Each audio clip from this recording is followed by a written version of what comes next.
آج ہم میکمل لائن کے متعلق گفتگو کریں گے جسے بلوچ افغان سرحد بھی کہا جاتا ہے۔ اس تاریخی لائن کے متعلق لوگوں کو کم ہی آگاہی ہے۔ بعض ماہر تاریخ تحقیق میں کمی کی وجہ سے اسے ڈیورنٹ لائن کا ہی حصہ سمجھتے ہیں، حالانکہ یہ لائن ڈیورنٹ لائن کے 3 سال بعد 1896 میں کھینچی گئی تھی۔ یہ لائن چمن سے لے کر سیستان تک پھیلی ہوئی ہے۔ جس طرح ڈیورنٹ لائن پشتونوں کو 2 بین الاقوامی ریاستوں میں تقسیم کرتی ہے، اسی طرح میکمل لائن بلوچوں کو بھی 2 بین الاقوامی ممالک یعنی پاکستان اور افغانستان میں تقسیم کرتی ہے۔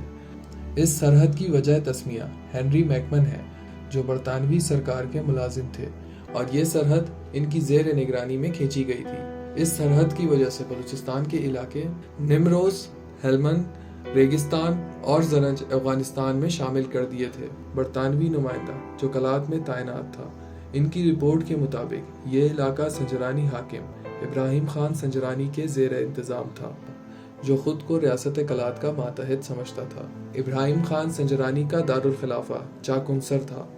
رابرٹ سنڈیمن نے ایک خط لارڈ کرزن کو لکھا جس میں انہوں نے ریاست کلات کی مغربی حدود دریا ہلمند لکھی تھی۔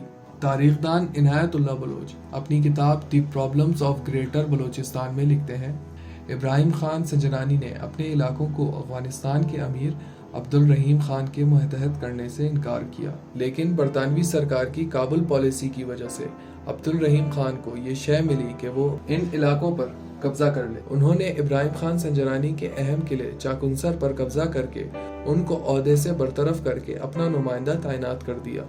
بلوچستان کے حاکم خداداد خان کے رد عمل کے متعلق کوئی جانکاری نہیں ہے، چونکہ یہ سرحد ریاست کلات جس کی آزاد حیثیت برطانیہ نے 1854 اور 1876 کے معاہدوں کے ذریعے تسلیم کی تھی، لیکن میکمل لائن کھینچتے وقت برطانوی سرکار نے ریاست کلات کے امیر سے کوئی مشاورت نہیں کی تھی۔ وہ مزید لکھتے ہیں، لکیر کھینچتے وقت وہاں کے مقامی بلوچ آبادی کے حق کے خردرادیت کو بھی نظر انداز کیا گیا تھا، اس لیے اس سرحد کی کوئی قانونی حیثیت نہیں ہے۔ دراصل یہ علاقے افغانستان کو دینے کے پیچھے برطانوی مفادات تھے۔ 18ویں صدی میں اس خطے میں یعنی شمالی اور جنوبی ایشیا میں 2 بڑی سامراجی قوتیں تھیں، شمال میں روس جبکہ جنوب میں برطانوی سامراج۔ دونوں خطے میں اپنا اثر و رسوخ بڑھانے کے لیے ایک دوسرے کے مد مقابل تھے۔ ماہرین اسے گریٹ گیم کے نام سے یاد کرتے ہیں۔ 1849 میں پنجاب سکھوں سے فتح کرنے کے بعد برطانوی سامراج کی سرحدیں افغانستان سے مل گئی تھیں۔ وسطی ایشیا کے متعدد ریاستوں کو شکست دینے کے بعد روس کی بھی سرحدیں افغانستان سے مل گئی تھیں۔ برطانوی سرکار کو یہ خدشہ تھا کہ روس گرم پانی یعنی بحر بلوچ تک رسائی چاہتا ہے، اور اس کے لیے ضروری ہے کہ وہ افغانستان پر بھی قبضہ کر لے، تبھی اس کی سرحدیں بلوچستان سے ملیں گی۔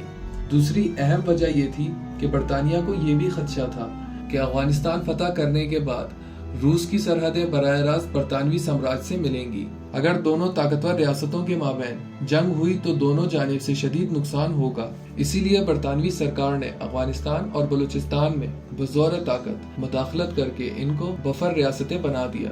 بفر ریاستیں ان چھوٹی ریاستوں کو کہتے ہیں جو بڑی طاقتور ریاستوں کے درمیان ہو، اور اس کی وجہ سے 2 بڑی ریاستوں میں جنگ کے آثار کم ہو جائیں۔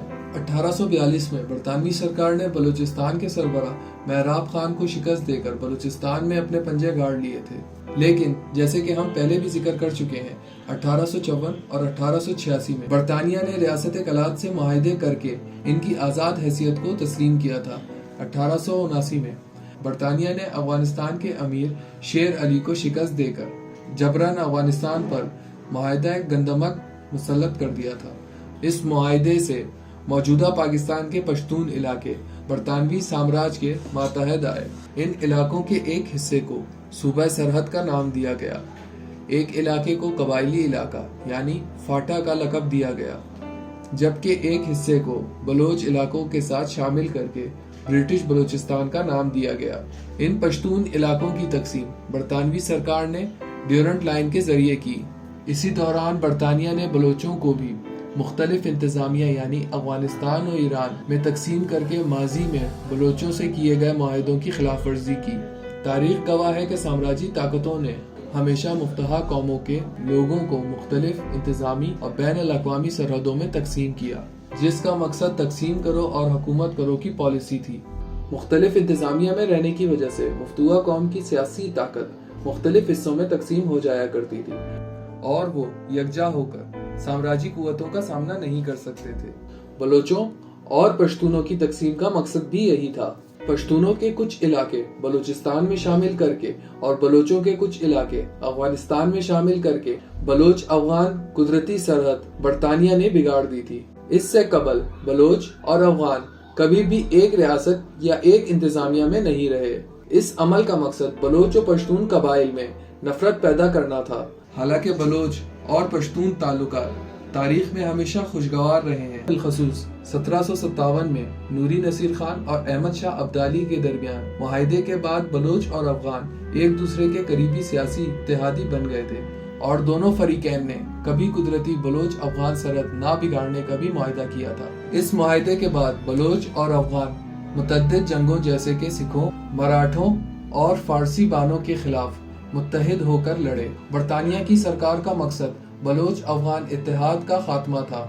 برطانیہ کا بلوچستان کو تقسیم کرنے کا ایک اور سیاسی مقصد ایران و افغانستان کے بادشاہوں کو خوش کرنا بھی تھا۔ اس حوالے سے معروف بلوچ دانشور میر گل خان نصیر لکھتے ہیں کہ باؤنڈری کمیشن کے فیصلے کے بعد بلوچستان کا آدھے سے بھی بڑا حصہ ایران کے قبضے میں چلا گیا، جبکہ ایک حصہ افغانستان کے۔ بے حاکم بلوچستان کو تقسیم کرنے کا مقصد ایران اور افغانستان کو روس سے دور رکھنا تھا۔ آج بھی میکمن لائن کے دونوں طرف بلوچ آباد ہیں۔ افغانستان سے تعلق رکھنے والے بلوچ دانشور عبدالستار پھردلی کے دعوے کے مطابق بلوچوں کی افغانستان میں آبادی 20 لاکھ کے قریب ہے، جن کی اکثریت رخشانی بلوچی بولتے ہیں، جبکہ کچھ براوی زبان میں بھی بات کرتے ہیں، جبکہ بہت سے بلوچ پشتو زبان بھی اختیار کر چکے ہیں۔ افغانستان کے معروف بلوچوں میں قابل ذکر نام عبدالکریم براوی ہیں، جو صوبہ نمروز کے سابقہ گورنر رہ چکے ہیں، اور نمروز فرنٹ نامی مسلح تنظیم جس نے سوویت یونین اور طالبان کے خلاف مزاحمت کی تھی، یہ اس تنظیم کے سربراہ بھی رہ چکے ہیں۔ دیگر بڑے ناموں میں نعیم بلوچ شامل ہیں، جو صوبہ ہلمند کے گورنر کے عہدے پر فائز تھے۔ ایک اور بڑا نام پروفیسر حسن جانان، جو جامعہ قندھار میں بلوچی زبان پڑھایا کرتے ہیں،